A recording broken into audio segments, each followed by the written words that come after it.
My spouse and I made the decision to go on a quick getaway to a sparsely populated area close to a casino resort. We both like to play casino games, so we reserved a cheap accommodation at a well-known chain a few miles from the resort. We spent 2 nights at the motel. It was our final night together when something happened. After leaving the casino really late, roughly 2:30 in the morning, I parked our car next to a red pickup truck in the same position. My spouse and I were on the second level as we stepped out of the automobile, and I saw a man in the corner room below our room. He appeared to be in his 60s or 70s, and he was only glancing at us through the curtains. I initially thought, well, that's weird. My spouse later claimed that when he looked up at the stranger, his demeanor was emotionless and blank. I turned the corner to head up the stairs after passing his room. I could hear the room's interior barking loudly as I was doing this. Suddenly, I hear the door open, and my spouse is being approached by a pit bull that is running out of the room, growling and barking. After the door opened, my husband told me that the man holding the pit bull by its collar stared right at him before letting go of the dog. In an attempt to dodge the dog, my spouse simply retreated and began to kick at it. The dog approached him while snarling, barking, and flashing its teeth. It did not bite him. It then rushed to where I was on the stairs, back to my husband, and then back to the open door. I was screaming, "What the fuck?" repeatedly throughout the entire ordeal. It wasn't the most poetic thing I've ever said, but it was a true reflection of how I was feeling at the time. We are not individuals who have horrible dog experiences or are terrified of dogs. Rather, we have owned dogs. However, it seemed like this dog was ready to attack. I'm aware that pit bulls may be incredibly great and sweet dogs, despite popular belief to the contrary. As such, I'm not sure if the dog was abused or had spent too much time in the room. We hurried up the stairs and into our room after the dog rushed back to its owner. We were unaware of the incident, the man's identity, or the reason behind his dog's release. We requested security over the phone at the front desk. The policeman and the front desk worker arrived after about 5 minutes. When we told them what had happened, they stated they had spoken with the dog's owner, a woman below. We thought, woman? No, it was not a woman, it was an elderly guy. They said they conversed with women exclusively. They offered to change rooms, but at that point we were just scared and didn't feel safe remaining. We were really confused about what had happened as the police walked us to our car. In the end, we just opted to take the 3-hour drive home.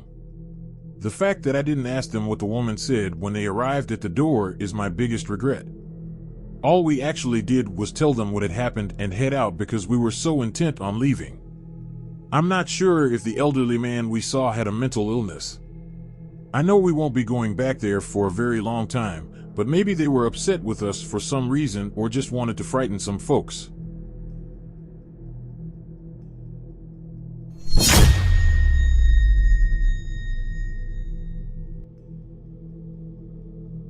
My family would take yearly vacations to the same hotel every summer. It would always be me, my wife, and my 2 little boys. The summer of 2017 was the creepiest vacation of all because of the horrifying encounter with a creepy family at the hotel. When we arrived at the hotel, after unpacking, the kids went to the water park whereas my wife and I sat on the chairs around the pool. When the night was falling, I went to get the boys and get ready for dinner. After searching for some time, I was able to find Tom, the older of the 2. I asked him where David was. He told me that he saw David going to the other side of that park along with a strange person. I searched for him for a while and finally saw him.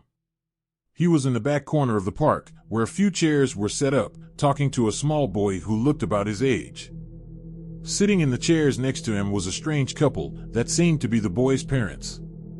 I walked up and briefly introduced myself, but they didn't respond aside from giving me a slight smile. Then I held David with my hand and took him to the room. I was afraid about this situation. David told me something strange. He said that the strange couple had told me to come for dinner at their place. And from the way he was telling this, David seemed interested as well. We ignored this after that and went for dinner at a nearby place. When we got back, we got in the elevator and made our way up to our floor, but as the elevator doors opened, David's new friend and his mother were standing there as if they were waiting for the elevator to go down. As soon as we got out, the mother looked at me with a short smile and asked if David could join them for dinner tonight. I briefly looked at my wife, who seemed just as confused and concerned as I was, and then I looked back at the lady and denied it kindly. Her smile faded as she turned and walked down the opposite hallway. It was strange that they were creepily waiting for us by the elevator the whole time just to ask about dinner. When we got inside our room, we pulled David aside and strictly told him not to go near that family without one of us with him. He seemed a bit upset about it, but he agreed. Eventually, we all got ready for bed and turned out the lights. A few hours into the night, I was shaken awake. I jolted up, pretty on edge, and I saw Tom next to me, still shaking my arm. I asked him if he was okay, and Tom responded quietly, whispering to me that David was talking to someone at the door. I immediately jumped out of bed and turned the corner leading to the front door. From the short glimpse I got before yelling at him, I could tell he was in the process of figuring out how to unlock the door, and I could hear a faint voice on the other side. I sprinted towards him, screaming for him to back away from the door. David jumped back, frightened by the volume of my voice. I slammed against the door, hearing footsteps sprinting down the hall as I finished unlocking the door and swung it open. I know I should have just stayed in the room and called for help, but I was in such a rage that all I wanted was to confront that creep. As I stood outside the room, I saw someone peeking from behind the wall at the end of the hallway. I tried to catch up, but once I turned the corner, there was no one on the other side. After looking around for a few minutes, I ran back to our room and met my wife, who was already awake due to the chaos of the situation. I told her to lock the door as I was going to go to the front desk to inform them of the incident. By the time I got down to the lobby, my adrenaline was starting to fade out, and I was trying to calm myself down so I could explain what happened. There was a young woman at the counter that I talked to, and I could tell she had never dealt with a situation like this. She called the security guard over to talk to me, as well as her manager. As we discussed everything, I told them about the couple that was near my kid in the evening. They told us that nobody else was staying in the same building complex as we did that night. And for that specific night, besides our kids, there were no other people but us and staff on the floor. They had no security cameras in the hallway, but the entrance and exit camera didn't get any footage of that woman or couple or that kid coming near the elevator. I told them a description of the man and woman, but none of them knew anyone who fit that description.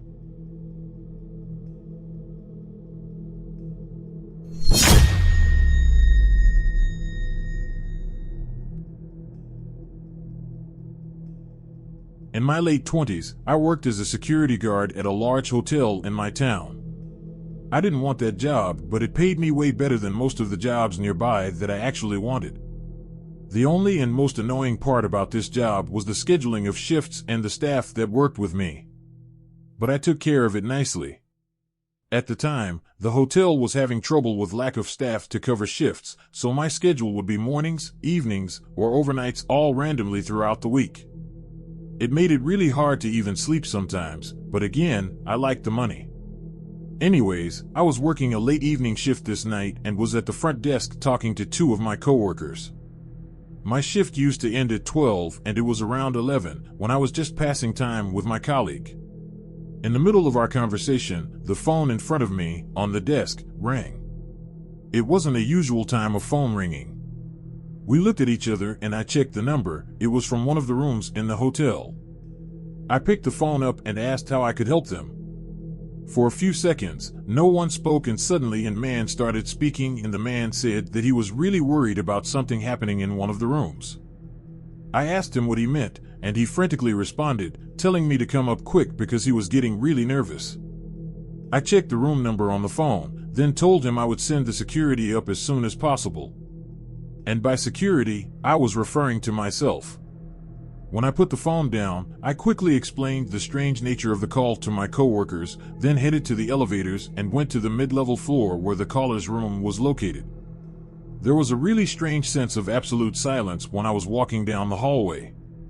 I expected to hear whatever the caller was talking about, but there were no loud noises coming from anywhere on the floor. I thought that the caller would be standing by their door waiting for me or something like that, but the door was closed strangely. I stood by the door and knocked it loudly, announcing that it was us, the hotel security. But there was no movement or sounds coming from the room as a response. I waited there for a minute or two, but there was no answer. Then I walked down to the end of the hallway to find out anything unusual for myself. There was nothing again. Then I continued walking back to the door and knocked again. A few moments later, the door to the room behind me opened, and an older woman asked if I was security. I said yes and asked if they knew anything about a strange noise or the caller from the room, to which they replied that they had heard loud noises traveling through the hallway a few minutes ago but were unsure what it was. From their voice and facial expressions, they seemed really terrified. At this point, things only got worse and I was already starting to get really nervous. I grabbed my walkie and radioed down to the front desk, asking them to call the room again and let me know if they answered. After a little bit, they replied that nobody answered. I stood there for a moment, trying to think of what to do before radioing back down to them. I told them to check who was staying in the room.